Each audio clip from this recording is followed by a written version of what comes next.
Welcome. Thank you for joining us today. This is Mainline Executive Coaching, ACT. We are Mainline Executive Coaching, ACT. ACT, that's what leaders do. They have to take action. It also stands for and cultural transformation. That's what we do, leadership, cultural transformation, so that it's that symbiotic relationship that gets the most out of your business, out of your organization, and out of your culture. Today, we are excited to have with us Jim Dolliver, and he's got a great background, exciting background, working with a lot of different businesses, coaching, mentoring a lot of business leaders.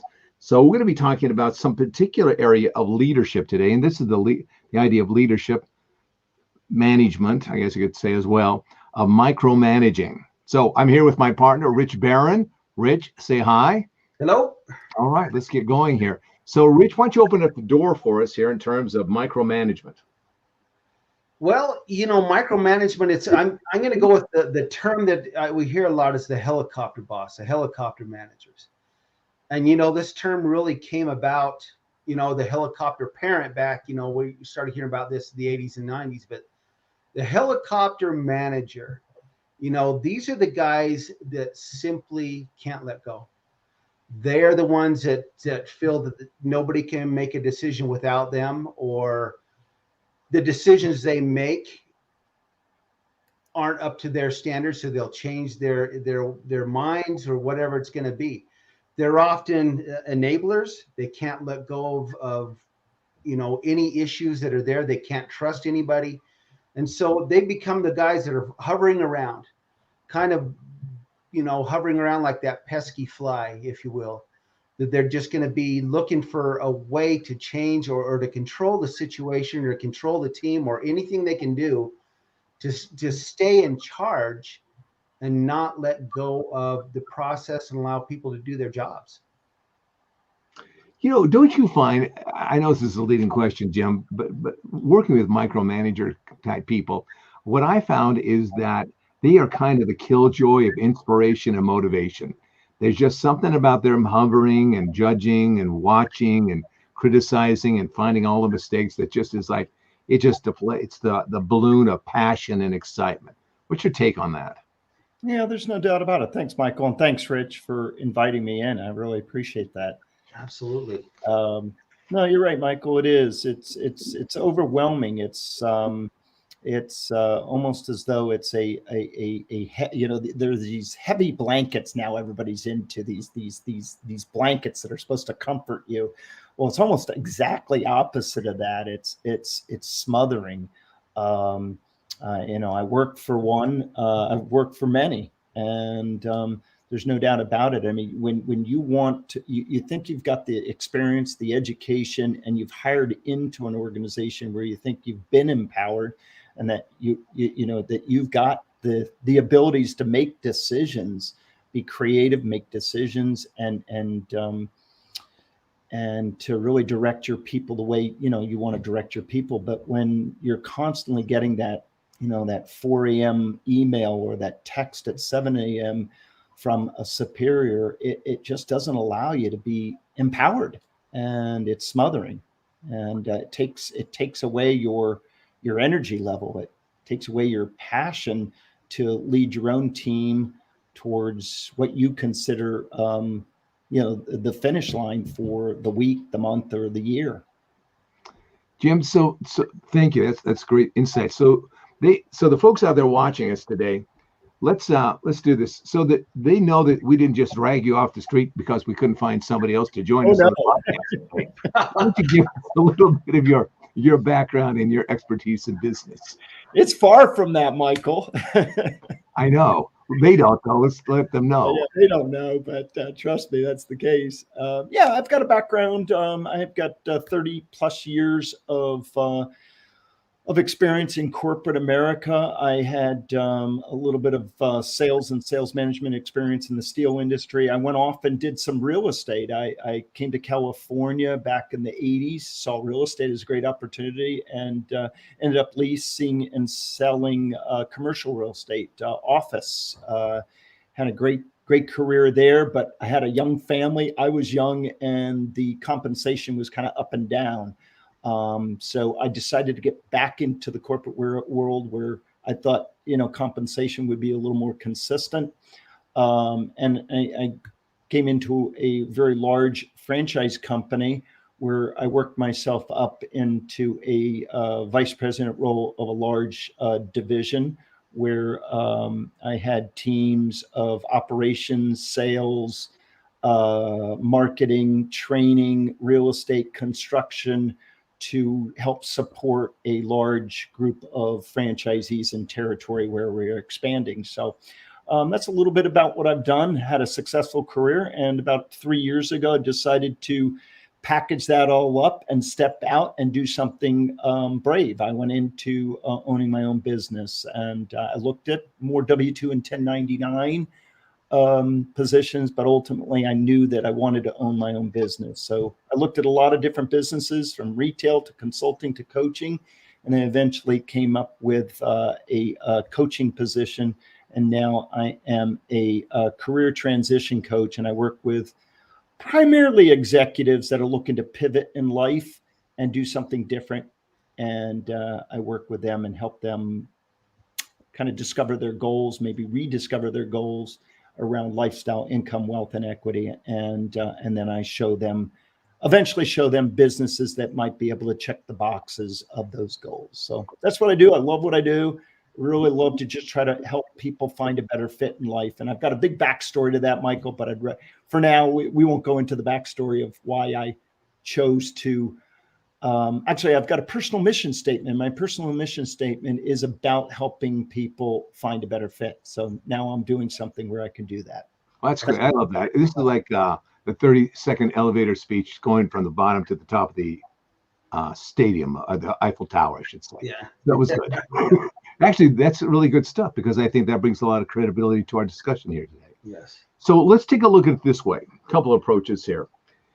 If you are a person that tends to be that micromanager, why is that not a good thing for you? Let's start out with that. Why is that not a good thing for you, though you think it is a good thing for you, but it really isn't? It's not a good thing for your people. And where would you begin, and why would you begin to change that up? Why would you change that up for your sake? Let's say that. Michael, you're putting me in the position of I am a micromanager. Yeah, I'd say yeah. Why would you want to change that? Maybe you got a lot of power here, kind of hovering over people. Why would you want to change that for your sake? If I was a micromanager, if I was ever a micromanager, I'd feel as though it was on all the time. I would feel like I'd never catch up, because if I've got a team of 5, 10, 20 people, I'd feel like I could never get to them often enough. And I just feel like I'd run out of time. I've got all these roles and responsibilities, but I also have a team. And if I'm always contacting them, wanting to be with them personally, want to be with them via phone, or writing emails to them, expecting responses all the time, or text, however I'm communicating, and it would feel like I'm on 24/7. So if you happen to be a very obsessive compulsive person, that might be fulfilling for you, but in the long run, it's going to really wear you out. How about this idea of, why would you want to develop yourself as a better leader? I mean, that's what we do here, right? We do leader development. That's what we're all about. Why would you want to become better at being a leader? What would be the benefits? You mentioned some great things. You're not hovering. You're not having to feel this connection to watch. So that's the not stuff. What would you get out of it that would make it? This is like, kind of like, where's the vision of where I'm going? Why would I give this up? Right? There's a lot of stress and problems here, but why would I give that up? Rich, what ideas do you have? Why would I give that up? Jim hit on a very, very important point. One of the main signs of being a micromanager is you're burned out. Your personal life suffers. Your home life suffers. Everything that you do becomes, concerned that you haven't done something else, and they're doing something they shouldn't be doing, and you're not there to watch after them, and literally becomes a 24/7, deal. It's a ball and chain, and really, it's one of those things that you really need to back up and get rid of some of that stress, and realize that there's more to life than simply, being the micromanager, the helicopter manager. So is it pain? Absolutely. It Is becomes the motivation pain as opposed to I've got a better world to go to? I mean, help me understand that, because really and truly, again, there's a lot of juice in it, a lot of stress. But is it the pain that motivates you to become a better leader? I think that is one of the motivations, but other things that are going on around you would be your turnover rate is incredibly high. So you've got these new people coming in all the time, and then you're constantly wound up thinking, I've got to get them trained. I got to hover over them. I got to make sure they're doing it the way I want them to do it. The morale is super low in your organization. Your productivity is suffering because people don't feel they can be a part of the process, or their input isn't valued. And a lot of your day, listen, if most of your day is spent away from your desk or from where you should be, and you're hovering over someone's workstation constantly, or someone's desk constantly, or walking around, making sure that people are doing it the way you want it done, that's all signs of serious burnout, stress, and not only for yourself, for everybody in your organization, anybody that you work with. This, Rich, if you don't mind me jumping in, Absolutely. I'm thinking about just kind of piggybacking on everything you're saying here. Is the other component is a great leader, not manager, but a great leader needs time to focus on the future.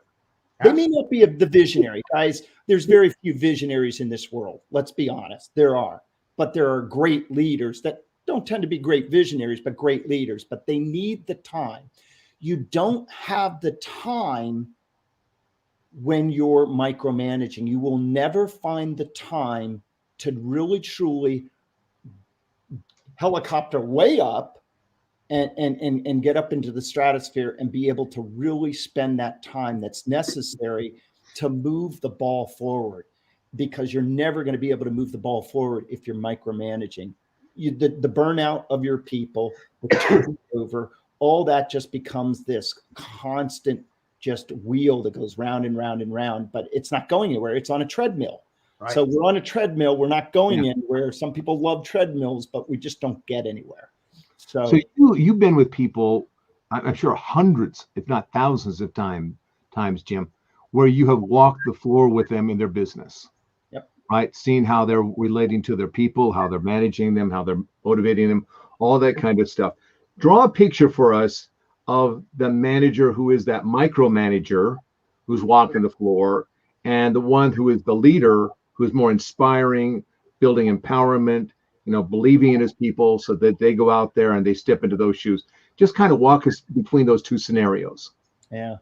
Well, the micromanager is one that will stop at every single thing that they see that just isn't going right and focus in on everything that's not going right, whatever they see it, be it in process, be it in, most of the time, if you're walking a floor, literal floor, it's going to be probably something in process that's just broken.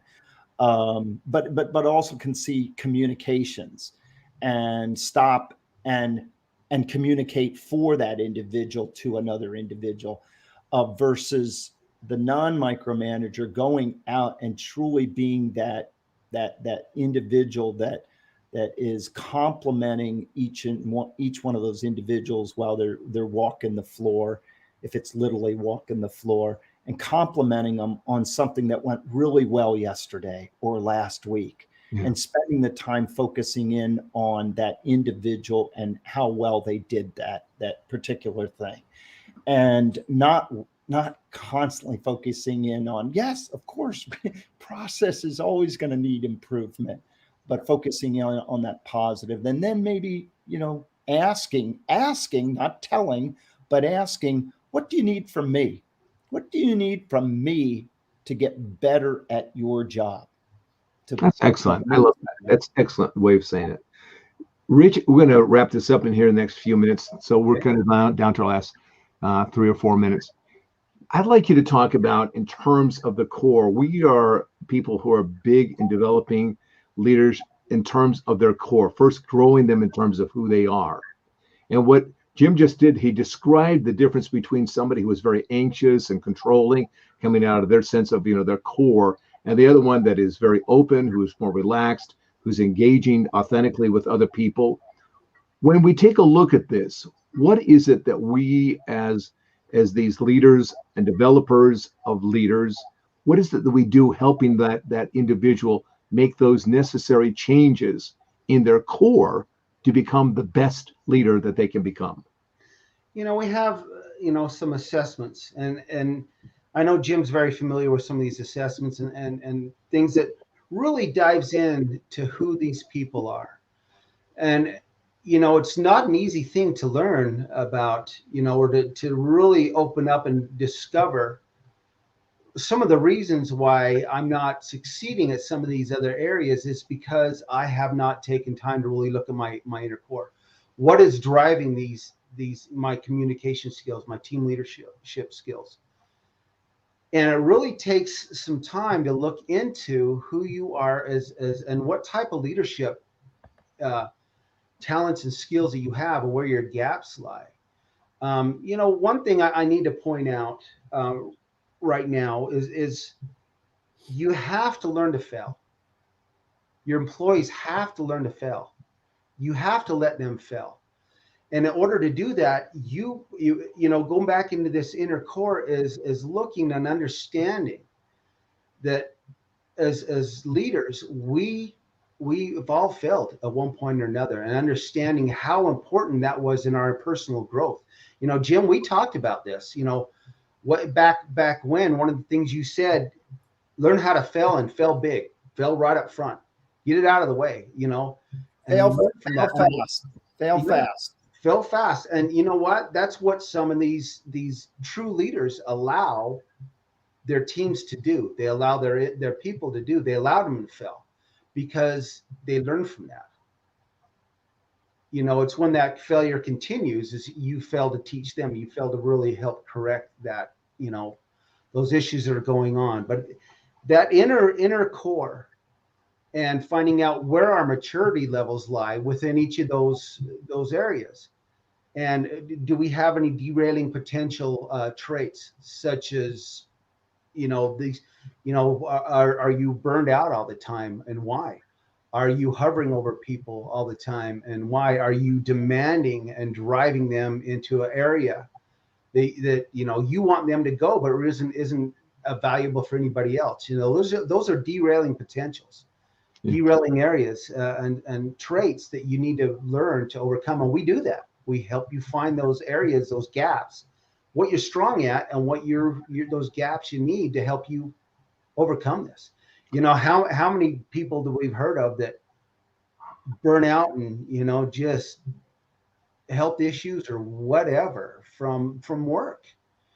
Stress is a huge issue right now, for work. And how do you overcome that? Well, you learn to let go. Exactly. So folks, if you're a leader or you're aspiring to a leadership position, if you want to become the best leader you can, we've got the tools. We've got the experience, we've got the craft, we have the know-how to get you to where you want to go.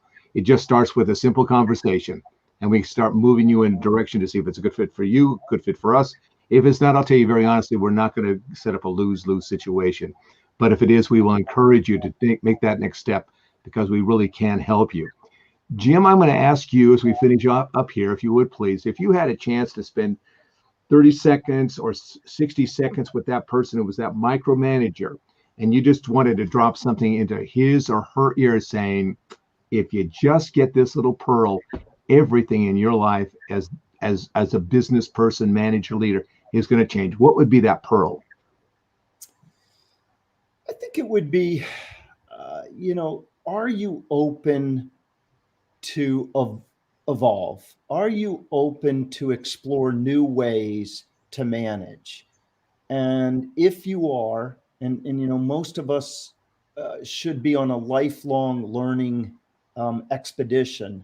If you're willing to learn, there are people and there are resources to help you become that amazing leader that you want to be. And keeping your mind open, because as we go through life, many people get blinders on, and it's not intentional. It just happens. And we get wrapped up in our careers, and we tend to not take the blinders and get the aperture way out to see what's going on, and also to reflect upon how you're leading and how you're managing. So if you're willing to explore and learn, then boy, the world is wide open to you, no matter how old you are and how much experience you have. I think that's some of the best. Less than 60 seconds, Michael. I'm telling you, it's some of the best advice I've ever heard. That's great, Jim. Thank you so much. All right, Rich, you take us home. Yes. And thank you, Jim, very much for joining us today. And once again, we're at the end of another episode of Mainline Executive Coaching ACT. If you want to reach out to us, leave us a comment, talk to us, set up some time, executiveleadersact.ilec.com. And go there and look us up, schedule some time with us, and we hope to hear from you soon. So once again, thanks for all the support. And we, again, Michael, who we calling out today? You know, there's some people not too far away from where we live, out there in West Valley. And for those of you who are watching us out there in West Valley, thanks so much. We appreciate you. You're great people. And you let us know if there's anything we can do, because we're here for you. Thanks all. Jim, thank you. Thank you very much. It was a pleasure. You bet. Take care, everybody. We'll see you again. Be safe.